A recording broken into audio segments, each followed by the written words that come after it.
Alright guys, here today's top stories in Out in the World segment. Number 1. Oscar Sudi invited one of the journalists to his home for an interview session. And in that interview session, he ended up calling James Orengo a drunkard. That's probably because Orengo is anti the Ruto-Raila bread-based government. Here's what Sudi had to say. Matamshi ya Orengo. Alisema, for your information, unajua Orengo anakunywa changa kuanzia asubuhi mpaka jioni. Sio mtu wa kuaminika. No, so mimi nakwambia ukweli, siende usiupate. Anakunywa, anatembea na tamos. Ikiwa na changa. So Orengo na unajua Orengo nikifuata ndani vizuri, atakiangira Raila kitu mzuri. Akionanga Raila kama anataka kufuga hivi, akona kasoro fulani tu hapo. Lakini ni mlevi ya changa. So usimlaumu, achana na Orengo, sema ingine, tuulize swali lingine. Kanisa. Yes, kuja hapo sasa. Kanisa imesema kwamba serikali iache kufanya advertisement ya project. Uliona hiyo kitu? Nataka tuongee. Sasa tulisema leo tukuna interview, tunaongea na yeye. Unajua. Now after he called Orengo a drunkard who moves around with a flask full of liquor, someone surfaced this image that you can see here. This is Sudi blacked out. And then here's a video.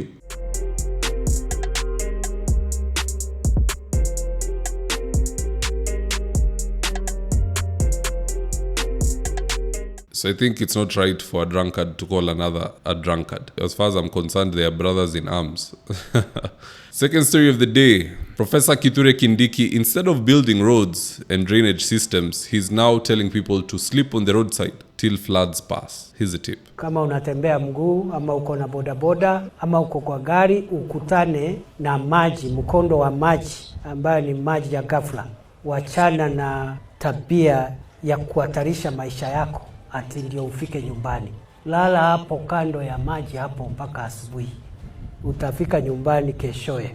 You will reach the following day. Nimeona tabia zingine za ujinga. Watu wanapoteza tu maisha kiolela, na wengine huko wanashangilia na kupiga na kucheka na kupiga nduru. Lakini vile vile niliona kuna wananchi wengine wameanza kusaidia wenzao. Kiona mwenzako anatatarisha maisha, unamzuia. Niliona mwingine alienda kaingia kwa maji karibu akufe, lakini akaokolewa. Lakini wakati aliokolewa akapigwa makofi kaambiwa usiingie huko tena, kwa sababu ni ujinga, stupidity. Stupidity. Wewe unashindana na maji, you cannot defeat the forces of nature. Now, I do agree with the Deputy President that in certain instances, it is good for people to use common sense. Stop crossing at areas where you can see the current is too strong or you can't even see the ground beneath you. You know, they say only a fool tastes the depth of water with 2 feet. So if you're walking across a road which you cannot even see the ground, na miguu yote mbili, you might end up sinking and no one will rescue you. So I do agree with him on that, but he should also be challenging the leaders that let there be no embarrassment in any county. Governor akiulizwa kwa nini drainage haifanyi, especially in Nairobi. Although Nairobi is such a unique county, I've always said, irrespective of who is made governor, there are some things Nairobi dealing with it will be very, very difficult. Because Nairobi there is a leadership problem and there is a mentality problem with the people. Mtu anauza mandazi, anatupa hiyo karatasi ya chapati kwa drainage. Mwingine anauza matunda, anatupa hiyo cover ya fruits kwa drainage. There is an engineer I know called Nyamira. He installed the sewer lines in a certain estate. And he was telling me they are getting so many blockages. Wale wako na kibanda wanapika chakula, they collect the dirt, they open the manhole cover na wanatupa ndani. He has told me they have even found children. There are women who are throwing their children or aborting as late as 8 months na wanatupa hapo. These are things that has been found. So I was even shocked. So Nairobi is a unique county. Governor ni mzembe na tuko na wananchi wachache ambao hawafuati sheria. I don't know how both will be helped. Third and final story of the day. This one really made my morning. This gentleman apparently he did his PhD in 6 months because he had a flexible timetable. Here's a tip. Allow me just to ask a couple of questions of clarification.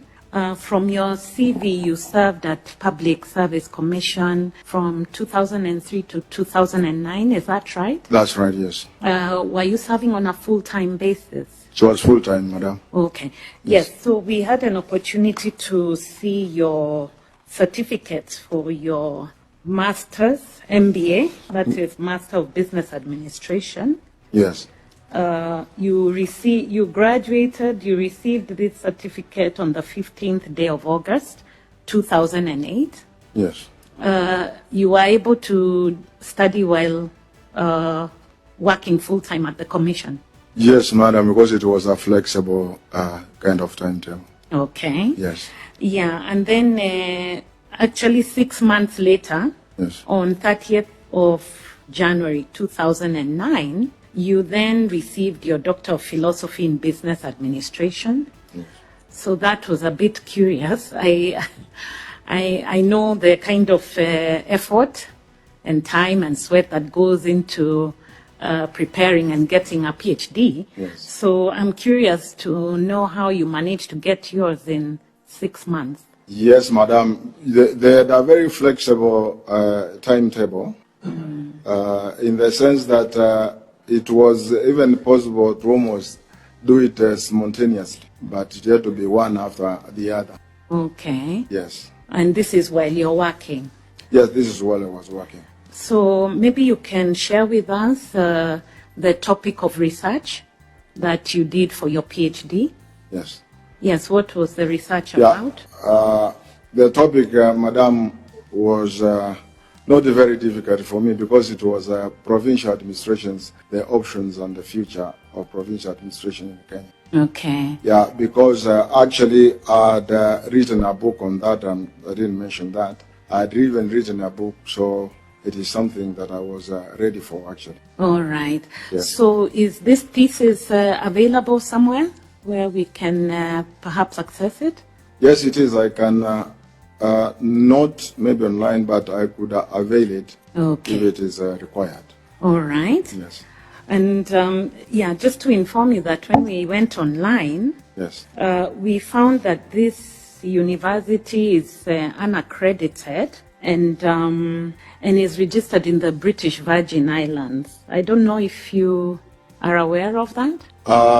Well, Wajinga waliisha o jamaa asipatiwe kazi. Let him not insult our intelligence. Even a certificate might take slightly more than 6 months, and that is full-time. There's nothing like flexible. But anyway, that's just my take, guys. Do drop me your own comments in the comment section below, and I'll do my best to read them and to give you a response. And in the event you're here for the first time, please go on and hit the subscribe button. And if you're watching for a different platform, just head on over to YouTube, search for David Wafula, hit the subscribe button. You're going to be getting a ton of content of this nature. If politics is something you're passionate about, this is definitely the one channel that you really need to subscribe to. Alright guys, adios.